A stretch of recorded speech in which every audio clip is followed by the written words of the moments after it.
தோழர்கள், செய்தியாளர் தோழர்களுக்கு அனைவருக்கும் வணக்கம், நன்றி, வரவேற்கிறேன்.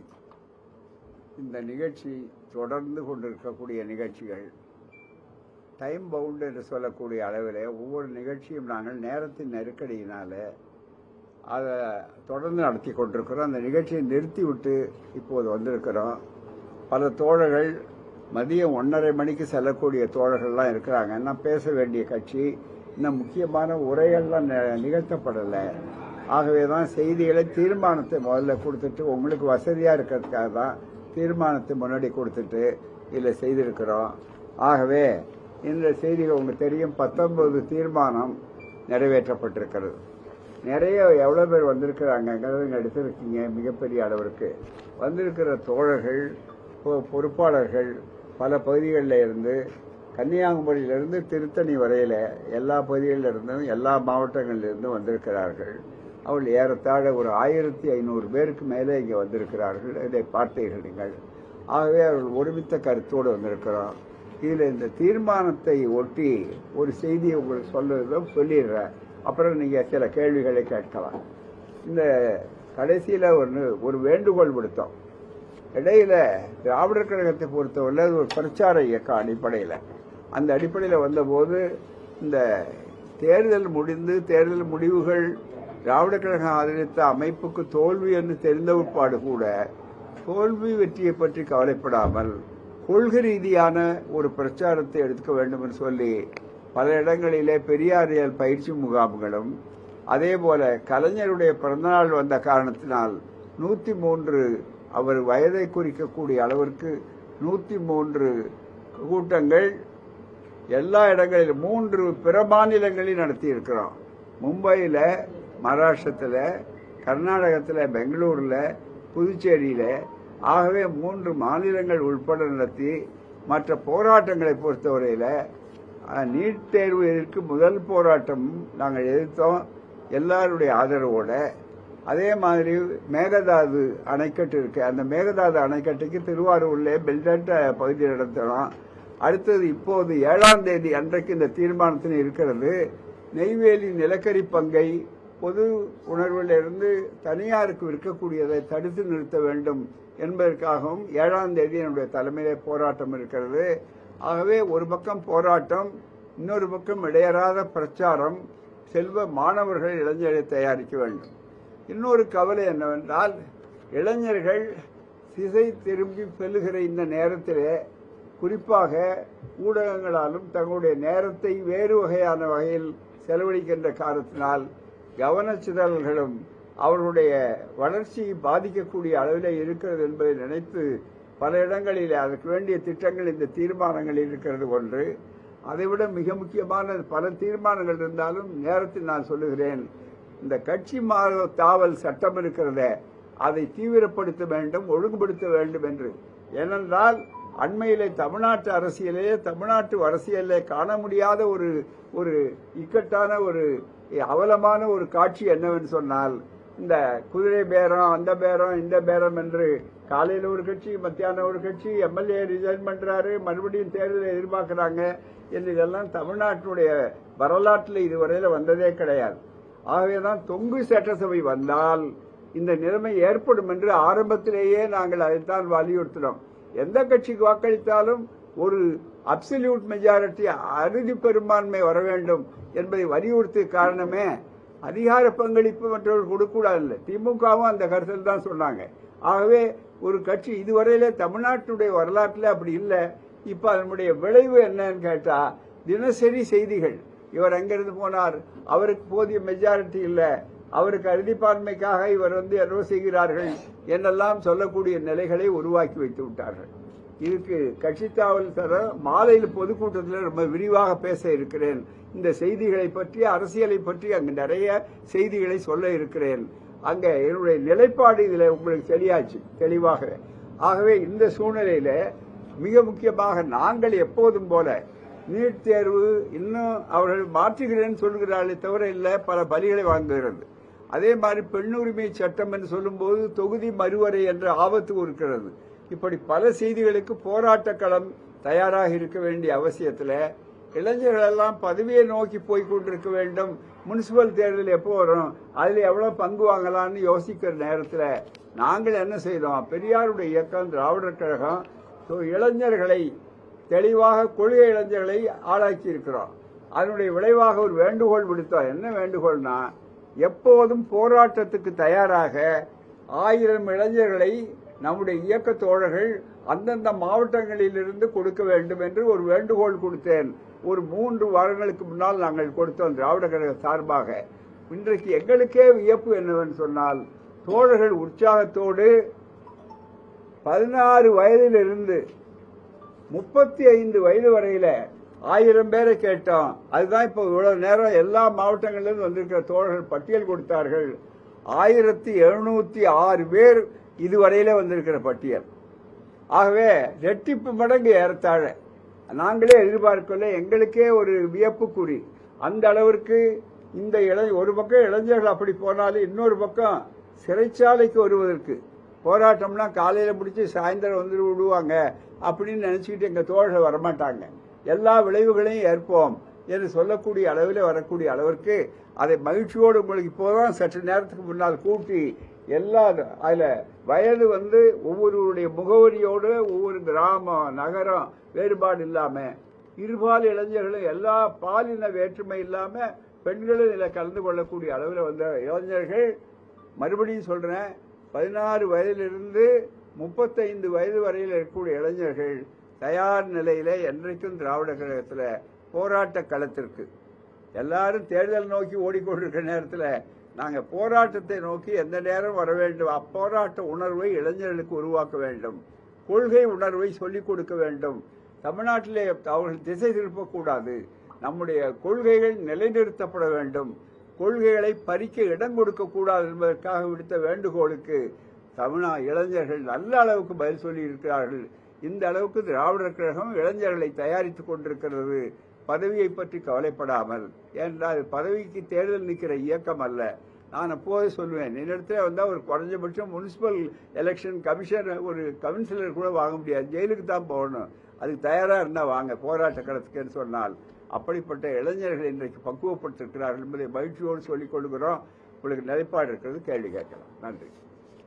கடந்த காலங்களிலையும், அதாவது கடந்த ஆட்சி காலங்களிலையும் இந்த கட்சி மாதிரி நிறைய எம்எல்ஏக்கள் ராஜினாமா பண்ணிட்டு ஓ பன்னீர்செல்வம் உட்பட மனோஜ் பாண்டியன் உட்பட போனாங்க. அப்பெல்லாம் நீங்க இந்த சட்டத்தை வலியுறுத்தாமல் இப்ப வலியுறுத்துவதற்கான காரணம் என்ன? யாரு இந்த கட்சி தாவல் தடை சட்டம் கொண்டு வரணும்னு கேக்குறீங்களா? ஆமா. கடந்த காலங்கள்ல மனோஜ் பாண்டியன், ஓ பன்னீர்செல்வம், வைத்திலிங்கம் போன்றவர்கள் எம்எல்ஏ பதவியை ராஜினாமா பண்ணிட்டு போயிருக்காங்க. அப்ப வலியுறுத்தாமல் இப்ப வலியுறுத்துவதற்கு காரணம்? கட்சி மாறுதல் வேற, கட்சி தாவல் வேற. ரெண்டாவது, கட்சி தாவல்னா பதவிக்காக ஓடுறதுக்கு பாருங்க, அதுவும் எதிர்கட்சியா இருக்கிறவங்ககிட்ட மற்றவர்கள் பாருங்க, கொள்கை மாறுபாட்டால கட்சியை விட்டு போகலாம். எப்படின்னா மதம் மாறலாம், ஜாதி மட்டும்தான் மாற முடியாது நம்ம நாட்டில் தவிர, அந்த உரிமை உண்டு எல்லாருக்கும். ஆனா அதுக்கே அந்த கட்சி தாவல் தடைகளால என்ன இருக்கிறாங்கன்னா, அது சில குறைபாடுகள் இருக்கு. என்ன குறைபாடுகள் இருக்குன்னா, முதல்ல வேகமா கொண்டு வந்தாங்க, பிறகு அதை வந்து அது ஒரு முழுமையா ஆவனா பரவாயில்ல அப்படிங்கிறாங்க. இது எப்படின்னா, சாதாரண ஒரு ஆள் கொலை பண்ணா குற்றம், ஒரு கும்பலே கொலை பண்ணா பரவாயில்லன்னு சொல்ற மாதிரி. ஆகவே அந்த கட்சி தாவல் ஆன்டி டிஃபெக்ஷன் லா 10th ஷெட்யூலுங்கிற 10வது அட்டவணை இருக்க, அது திருத்தப்பட்டு வரணுங்கிறது தான் என்னுடைய நோக்கமே தவிர, தனிப்பட்ட இவர் போறார் அவர் போறார் அடிப்படையிலேயே கோளாறு இருக்கு. ஆகவே அதுல இன்னும் மோசமா இருக்கிறது காரணம் என்னன்னா, இப்போ திடீரென்று இந்த எம்எல்ஏக்களே ராஜினாமா பண்ணி மறுபடியும் ஒரு திணிக்கப்பட்ட ஒரு இடைத்தேர்தல்கள் வருகிறது. இடைத்தேர்தல்களே மினி பொது தேர்தல்கள் மாதிரி வரக்கூடிய ஆபத்தெல்லாம் வந்து கொண்டிருக்கிறது. இதையெல்லாம் யதார்த்தத்தை சுட்டி, அனுபவத்தை சுட்டி, சட்டத்துக்கிற ஓட்டைகள் நீக்கப்பட வேண்டும் என்பதற்காகத்தான் அது தெளிவாக சொல்லியிருக்கோம். திராவிட கழகம் எப்போதுமே ஒரு பிரச்சார இயக்கம், கருத்தை உருவாக்குவோம், கிளர்ச்சி செய்வோம், அந்த கிளர்ச்சியில வெற்றி பெறுவோம். இதுதான் மண்டல் கமிஷனாக இருந்தாலும், அரசியல் சட்ட திருத்தமா இருந்தாலும், 69% இடஒதுக்கீடா இருந்தாலும் வந்தது. ஆகவே அதை செய்து கொண்டிருக்கோம். இந்த மாதிரி ஒரு சம்பவம், இந்த மாதிரி ஒரு கட்சி தாவல் எம்எல்ஏ வாக்குறது வட இந்தியால நடந்துட்டு இருந்தது. தமிழகத்துல முதல் முறையா நடக்குது நீங்க சொல்லிருக்கீங்க. இது பிஜேபி பின்னிருந்து ஏற்கிறதான சந்தேகமா இருக்குன்னு சொல்றாங்க. வட இந்தியால நடந்துகிட்டு இருந்தது, இப்ப மறுபடியும் தமிழ்நாட்டிலே அதே மாதிரி நடக்குது. அது மட்டும் இல்ல, பிஜேபி ஏற்கிறாங்களான்னு கேட்கறாங்க. அதாவது காரணம் அதனுடைய விளைவுதான் இது. அதனுடைய தாக்கம் தான் அது. அந்த வடக்கே இருக்கிற காற்று தான் இங்க வந்திருக்கு. 1952 ஒரு உதாரணம் சொல்றேன். நான் எல்லா தேர்தல்களையும் பார்த்தவன். எனக்கு பொது வாழ்க்கை அனுபவமே 83 வயது, உங்களுக்கு தெரியும். 83 ஆண்டு. இந்த 93 ஆண்டுல நான் முதல் தேர்தல்ல இருந்து இந்த தேர்தல் வரையில பார்த்து கொண்டிருக்கிறேன். அப்ப ஒரு சம்பவம் நடந்தது. என்ன சம்பவம்னா, இவர்கள் 2 பேரும் காங்கிரசுக்கு அறுதி பெரும்பான்மை வரல. ஆனா அப்பதான் ஒரு தந்திரத்தை காங்கிரஸ்காரர்கள் உருவாக்கினாங்க டெல்லியில இருந்து. என்னன்னா, எந்த கட்சி மெஜாரிட்டி அதிகபட்சம் வந்திருக்குதோ அந்த கட்சி அதிகமான இடங்கள் வாங்கினா கொடுக்கலான்னு சொல்லி காங்கிரஸை கொண்டு வரணுங்கிறதுக்காக டெல்லியில இருந்து சொல்லி கவர்னர் மூலமா வைத்து, அதே நேரத்தில் அதிக எண்ணிக்கை உள்ள கட்சி, ஏன்னா கூட்டணி வர முடியாதுன்னு சொன்னார்கள். 2 பேருக்கு போட்டி வந்தது. ராஜகோபாலாச்சாரியாரை கூட்டிட்டு வந்தாங்க. பெரிய கதை ஒண்ணு. அப்ப ராஜகோபாலாச்சாரியாருக்கு வந்து மெஜாரிட்டி காங்கிரஸுக்கு இல்லைன்னாலும் 6 இடங்கள்ல மாணிக்கவேல் நாயக்கர்னு சொல்லக்கூடிய அவர் காமன்வெல்த் கட்சியில காங்கிரஸ் எதிர்த்து தான் நின்னார். அப்ப அந்த 6 இடங்கள் தேவைப்பட்டதுன்னு உடனே இதே மாதிரி 6 இடங்களுக்காக அவருக்கு ஒரு மந்திரி வேலை கொடுத்தாரு. முதல்ல கட்சியை தாவல் வைத்து கொடுத்தது ராஜகோபாலாச்சாரியார். காங்கிரஸ் கட்சி பார்ப்பன முதலமைச்சராக இருந்த அவர் தான் இந்தியாவிலேயே இந்த வழியை முதல்ல காட்டினது தான். அப்ப அதுக்கு பேர் வந்து குதிரை பேரம் இல்ல. அப்ப அதுக்கு பேர் ஆயாராம் கயாராம் அப்படின்னு வடநாட்டில் இருக்கிற பேரை தான் சொன்னாங்க. அன்றைக்கே மக்கள் எதிர்த்தாங்க. வெளியே வரத்துக்கு பயந்தார்கள். மக்கள் துரோகி மாணிக்கவேலரே போங்க அப்படின்னு சொன்னாங்க. பிறகு அது அதோடு நின்று போச்சு. காமராஜர் ஆட்சி மீண்டும் ஆச்சாரியார் ஆட்சி போய் அது பலமாக நினைக்கிற போது உழைப்பாளர் கட்சி என்று சொல்லக்கூடிய பாட்டாளி மக்கள் கட்சி இன்னைக்கு இருக்கு. அதுக்கு முன்னாடி இருக்கிறது தமிழ்நாடு டாய்லெட்ஸ் பார்ட்டி, SS ராமசாமியாச்சியாருடைய கட்சியை முழுமையாக காமராஜரை ஆதரிக்கிறோம் என்று போனார்கள். அது தவிர இடையில மற்றது இடையில இந்த இதுக்காக மெஜாரிட்டி வருது. எம்ஜிஆர் ஆட்சியாக இருந்தாலும் எந்த ஆட்சியாக இருந்தாலும் தோசையை திருப்பி போட்டிருப்பாங்களே தவிர அந்த அறுதி பெரும்பான்மைக்காக இன்னொரு கட்சியை சேர்த்ததில்லை. ஆனா இப்ப அதையெல்லாம் தாண்டி அறுதி பெரும்பான்மை வந்து ஆட்சி அமைத்த விற்பாடு கூட என்ன பதவி வரும், உதவி வரும், இந்த தேர்தல் வரும், அடுத்த தேர்தல் வரும், புதிய மந்திரி ஆகலாம், வாரிய தலைவராகலான்னு அது நினைத்து கொண்டே பதவியை நினைத்து கொண்டுதான் வருகிறார்களே தவிர வேற ஒன்றும் இல்லை. அது மட்டுமல்ல, அப்படி வருகிறவர்கள் ஏற்கனவே இருந்த ஆளுங்கட்சி என்னென்ன உறுதி சொன்னார்களோ ஊழலை ஒழிப்போன்னு சொன்னார்கள். ஊழலில் உச்சகட்டத்திலே சிபிஐ விசாரணையில குற்றவாளிகள் மாதிரி ஆக்கப்பட்டிருக்கிறவர்களை எல்லாம் வரவேற்பு கொடுத்து செய்கிறோம் என்று சொல்வதற்கு பொது ஒழுக்கத்துக்கு இந்த கட்சி, அந்த திராவிட கழகம் பொது ஒழுக்க சிதைவை பற்றி கவலைப்படுகிற ஒரு இயக்கம். ஆகவே நான் பொது ஒழுக்கம் காப்பாற்றப்பட வேண்டும் என்பதற்காகத்தான் இது மிக முக்கியமா இருக்கும். இன்னொன்றும் உங்களுக்கு கூடுதலாக சொல்லலாம். என்னன்னா, போதை ஒழிப்பு ரொம்ப முக்கியம். இப்ப மகளிருக்கு பாதுகாப்பு இல்லை, மற்றது இப்ப எல்லா பிரச்சனைகள்லயும் அந்த போதை ரொம்ப அதனுடைய பங்களிப்பு ரொம்ப அதிகம் இருக்கு அப்படின்னு நினைக்கிறான். இதுவரையில இந்த போதை ஒழிப்புன்னு சொல்லி கஞ்சா அப்படின்னு தான் சொல்றாங்க. அதை விட ரொம்ப போதை ஒழிப்புல திராவிட கழகம் ஒரு போதை ஒழிப்பு நடத்த இருக்கு. என்னன்னா, அந்த போதையும் ஒழியணும். அதை விட ரொம்ப அதிகமானது மத போதை, ஜாதி போதை, பதவி போதை, சினிமா போதை. இந்த போதைகள் எல்லாம் ஒழிக்கப்படணுங்கிறதுக்காக விரைவில் நாங்கள் ஒரு பிரச்சார திட்டத்தையே நடத்த இருக்கிறோம். எனவே போதை என்று சொல்லும்போது வெறும் கள்ளு, சாராயம் அல்லது கஞ்சா அப்படின்னு மட்டும் போடாதீங்க. அதெல்லாம் குடிச்சா தனிப்பட்ட மனிதனை மட்டும்தான் பாதிக்கும், அல்லது தனிப்பட்ட குடும்பத்தை மட்டும்தான் பாதிக்கும். ஆனா இந்த பதவி போதை, இந்த அதிகார போதை, அதே மாதிரி இருக்கக்கூடிய போதைகள் சமுதாயத்தையே அழிக்கக்கூடியதாக இருக்கிறது, பொது ஒழுக்கத்தையே சிதைக்கக்கூடியதாக இருக்கிறது. ஆகவேதான் போதை ஒழிப்பு என்பதற்கு விரிவான ஒரு பொருளை கொண்டு அதற்குரிய வேலை திட்டத்தை இந்த ஆண்டு அடுத்து நாங்கள் அறிவிக்க இருக்கிறோம். திராவிட கழகம் அந்த பணியில இளைஞர்களையே முன்னாலே வைத்து நடத்த இருக்கிறது. ஆகவே இந்த காரியங்களை செய்கிறோம். எனவே தான் முன்னால பின்னால இல்லை, இப்ப தேவை அதிகமா இருக்கு. எப்ப நோய் அதிகமா முட்டுகிறதோ அப்ப புதிய மருந்து கண்டுபிடித்தாக வேண்டும் என்பது அவசியம். அந்த அடிப்படையில எங்களுடைய பங்களிப்பு என்னவோ அதை தாராளமாக செய்வோம். நன்றி. ஐயா, காவல்துறையோட நடவடிக்கை எப்படி இருக்குங்க? இன்னைக்கு கூட இன்னைக்கு கூட நீங்க கலந்துக்கிற கூட்டத்துக்கு வந்து அனுமதி மறுக்கப்பட்டு, அதாவது அனுமதிக்கப்பட்ட இடத்துல வைக்கக்கூடாதுன்னு சொல்லி பயங்கர கட்டுப்பாடு விதிக்கிறாங்க. அது மட்டும் இல்லாம அரசை விமர்சிக்கிற எல்லாத்தையும் கைது பண்ற நடவடிக்கை, காவல்துறையுடைய நடவடிக்கை எப்படின்னு கேக்குறாங்க. ஒண்ணு, இன்னைக்கு நம்ம கூட்டம் நடக்கக்கூடிய இடத்துல மேடை போடுறதுல வந்து அங்கே போடணும் இங்க போடணும் அலக்கழிச்சிருக்காங்க. காலையில நம்ம பொறுப்பாளர்ல அப்பவே ஒருங்கிணைப்புல போய் சரி பண்ணிட்டு வந்துட்டாரு.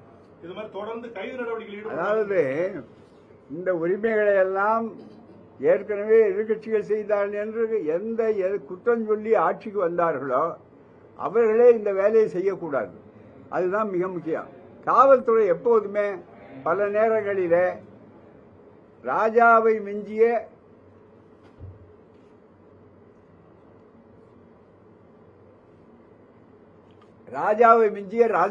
ராஜ விசுவாசிகளா இருப்பார்கள். எல்லாத்துலயுமே அவங்க அப்படி பார்த்தா ஓஹோ அதுக்கு இந்த அர்த்தம் போல் இருக்குன்னு இன்னும் வேகமா இருப்பாங்க. முன்னால அவங்க நடுவில் நின்னே பழக்கம் இல்லை.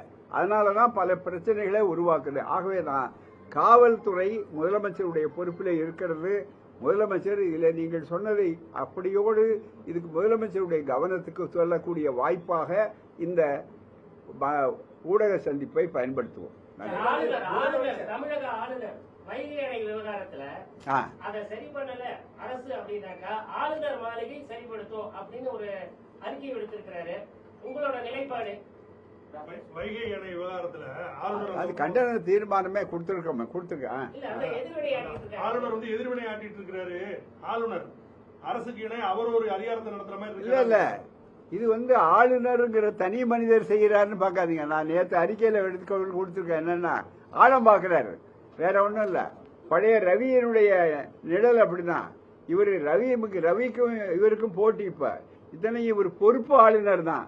இவர் ஒன்னும் ரெகுலர் கவர்னர் அல்ல. அடுத்து யாரு வரப்போறாங்க, அவரா இன்னொருத்தராங்கிறது வேற. இவருக்கும் வைகைக்கும் எந்த சம்பந்தமும் இல்லை. ஆனா ஒன்றே ஒன்று என்னன்னா, உடனடியாக எதிர்கட்சி தலைவர் உதயநிதி சுட்டி காட்டினாரு. சுட்டி காட்டின உடனே அரசாங்கத்திலையும் இந்த விழிப்பாயிட்டாங்க.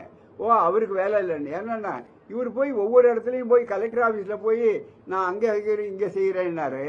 அப்போ உடனே முதல்ல ஏஎம்எஸ் அங்க மதுரைக்கு போனாரு. ஏஎம்எஸ் கட்டி முடிக்கலையே எவ்வளவு காலம், அது சென்ட்ரல் ஆச்சு. அதை பத்தி ஒரு கவலைப்பட வேண்டாமா, கவர்னர் சொல்லுவாரா? அல்லது மேகதாதுவை பத்தி பேசிக் கொண்டிருக்கிறார்கள், அதை செய்வாரா? அப்படிங்கறதெல்லாம் தெளிவா எடுத்து போட்டிருக்கோம். ஆகவே இது உள்துறை அமைச்சர் கவர்னர்களை திட்டமிட்டே எது எதிர்கட்சிகள் நடக்கிறதோ அதுக்கு அனுப்புகிறார்கள். கவர்னர் என்பவருக்கு பிளேபேக் சிங்கர் தான். அங்கே இருக்கிற முக்கியமானவர் யாரு அசைக்கிறவர் பொம்மலாட்டத்தில் சொன்னால் உள்துறை அமித்ஷா தான். ஆகவே அதை புரிந்து கொள்ளுங்கள். நேரம் நெருக்கடியாக சொல்லுங்க. மகாத்மா காந்தி ஊரக வேலை ஆமா ஆமா இப்ப வந்து இந்த தமிழகத்துல அந்த உடனடி நள்ளிரவுல அந்த அரசியல் வெளியிடுறாங்க. அது எதிர்ப்பு வந்தோடனே மாத்துறாங்க. முதலமைச்சர் வந்து பணம் பத்தலன்னு சொல்றாரு. அது இல்லாம ஒன்றிய அரசோட பல திட்டங்களை கொண்டு வரதுக்கான முயற்சிகள் தமிழகம் மேற்கொள்ளுது. பாஜகவோட இன்னொரு முகமா இந்த தாவேக அரசு இருக்குன்னு நினைக்கிறீங்களா? பாஜகவோட இன்னொரு முகமா தாவேகா இருக்குங்கிற மாதிரி தோணுது. அது நினைக்கலாம் கேட்கிறாங்க. பாஜகவோட இன்னொரு முகமா இருக்கா தாவேகா அப்படின்னு கேட்கிறேன். ஒன்றிய அரசு திட்டங்களை அப்புறம் மறைந்து இது நிரூபிக்க வேண்டியது இன்றைய ஆட்சி. திரும்ப கூடாது. ஏன்னு கேட்டா ஒரு பக்கம் நான் அதை செய்யறேங்கிறது, இன்னொரு பக்கம் அதுக்கு நிதி பாதிப்பு இருக்கிறது. என்ன கேட்டா காங்கிரஸ்காரர்கள் இதுல ஒரு சங்கடம் என்னன்னா, இதை எதிர்க்கிறவர்கள் எல்லாம் அதுல பங்கேற்றிருக்காங்க. ஆட்சியில இடதுசாரிகள் இருக்கிறாங்க, ஆனா ஆட்சியில இருக்காங்க, இதே ஆட்சியில இருக்காங்க. அதே மாதிரி மற்ற கட்சிகள் இருக்காங்க. மகாத்மா காந்தி காங்கிரஸ் கட்சியே அதை பலமா இருக்கிற கட்சியை இந்த திட்டத்தை எப்படி அவர் நடத்துகிறீர்கள் என்று இருக்க வேண்டிய கட்டாயம் இருக்கிறது. ஆகவேதான் இது அவர்களுக்குள்ளே இருக்கிற ஒரு முரண்பாடாக உருவாகி கொண்டிருக்கிறது. எங்களுக்கு மட்டும் விதிவிலக்குங்கள் இல்லை. அது மட்டுமல்ல, மாநில உரிமைகள் இதில் மாநிலனுடைய நிதியை பறித்து விடுகிறார்கள். ஏற்கனவே கொடுத்த அந்த அளவு விகிதம் வேற. இன்னைக்கு அது முழுக்க முழுக்க மாநிலங்கள் தவையில் இருக்கு. ஏற்கனவே மாநிலங்கள் பற்றாக்குறை. அந்த அளவிற்கு கடன் வாங்க வேண்டிய அவசியம். இவங்களே சொல்றாங்க ஏராளமா கடன் இருக்குன்னு. கடன் இருக்கிறப்ப கடனை அதிகப்படுத்துறதுக்கு இது இன்னொரு வழியே தவிர வேற ஒன்றும் இல்லை. ஆகவேதான் முழுக்க முழுக்க காந்தி பெயரை, காந்தியை ஒரு முறை தான் கோட்ஸே சுட்டாரு, ஆனா இப்ப ஒரு முறையும் சுட்டுக் கொண்டிருக்கிறார்கள். அதனால காந்திக்கு பதிலாக ராம்ஜி வந்திருக்கிறார். இதை நாங்கள் ஆரம்பத்திலே போராட்டம் உள்பட நடத்தி செஞ்சிருக்கிறோம். இந்த அரசு செய்தாலும் சரி, அது எந்த அரசு செய்தாலும் திராவிடர் கழகம் வன்மையாக கண்டிக்கும். ஒன்றிய அரசாக இருந்தாலும் சரி, அது மாநில அரசாக இருந்தாலும் சரி, இதில் எங்களுக்கு சொல்லும். இந்த தீர்மானத்திலே உங்களுக்கு சொல்லியிருக்கோம், நட்பில் சமரசம் உண்டு, கொள்கையில் சமரசம் இல்லை. நன்றி, வணக்கம்.